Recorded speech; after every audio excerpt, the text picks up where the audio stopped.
প্ৰথমে সকলোকে নমস্কাৰ জনালো। এই ৰাতি ভিডিওটো মই কিয় বনালো, আপোনালোকৰ কাৰণে বনালো। এই ৰাতি মানে মই অলপ আগতে ফেচবুকটো চাই থাকোতে মানে লগ আউট হৈ গৈছিল। মই ভাবিছিলো মোৰে হৈছে নেকি। এনেকে 2-4জন মান মোক ফোন কৰাৰ পিছত গম পালো যে মানে কিবা টেকনিচিয়ালৰ সাৰ্ভাৰ ডাউন হৈছে আৰু মানে ফেচবুকৰ মালিক মাৰ্ক জুগাৰবাৰ্গে তাৰমানে কিবা সাৰ্ভাৰ ডাউনৰ এনেকুৱা কিবা চলি আছে বোলে, তাৰ কাৰণে ফেচবুকটো তাৰমানে লগ আউট হৈ গৈছে। অলপ পিছত মানে ওপেন হৈ যাব আৰু বহুতে কৈছে ফেচবুক হ্যাক হল, ইনষ্টাগ্ৰাম হ্যাক হল। তেনেকুৱা একো হোৱা নাই। মানে অলপ 2 দিন মান আগতো এনেকুৱা হৈছিল যে ফেচবুকটো মানে বন্ধ হৈ গৈছিল, পিছত অট'মেটিক আহিছে। আৰু আপোনালোকৰ মানে কোনো মানে টেনশ্যন ল'ব নালাগে। বহুতে টেনশ্যন লৈ আছে মানে হ্যাক হল। মোক বহুতে সুধিছে মানে এনেকুৱা হ্যাক হল নেকি, কি অমুক হল নেকি তমুক হল। মানে ময়ো প্ৰথম ভয় খাই গৈছিলো যে ফেচবুকটো ইমান কষ্ট কৰি ইমান খানি মানে ছাপোৰ্ট পাই অলপ উঠি আহিলো, ভাবিলো মোৰো বন্ধ হল নেকি। তেনেকুৱা একো ভয় কৰিব নালাগে, সকলোৰে অপেন হৈ যাব। খালি বাৰ বাৰ ইউজ কৰি থাকিব নালাগে ভিডিওটো, মানে যিটো ফেচবুকটো মানে বহুতে পাছৱৰ্ড লগাই ইউজ কৰি থাকিব নালাগে। মানে যেনেকে আছে তেনেকে থাকিব দিয়ক, অলপ পিছত নিজে অট'মেটিক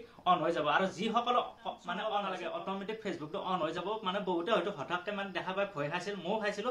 ভয় একো খাব নালাগে, যেনেকে আছে তেনেকৈ থাকিব দিয়ক। কিছু সময়ৰ পিছত নিজে মানে ফেচবুকটো অন হৈ যাব। সকলোৰে এনেকুৱাকে আছে চাগে, নহয় জানো? চাই লওক, এনেকুৱাকে আছে। এতিয়া লগ আউট বিচাৰি আছে, আকৌ পাছৱৰ্ড আহি আছে। তেনেকৈ একো কৰিব নালাগে, যেনেকে আছে তেনেকৈ থাকিব দিয়ক, অট'মেটিক আহি যাব। ভিডিওটো এইখিনিতে আছিল। যদি ভাল লাগিছে ভিডিওটো প্লিজ লাইক এটা কৰি দিব।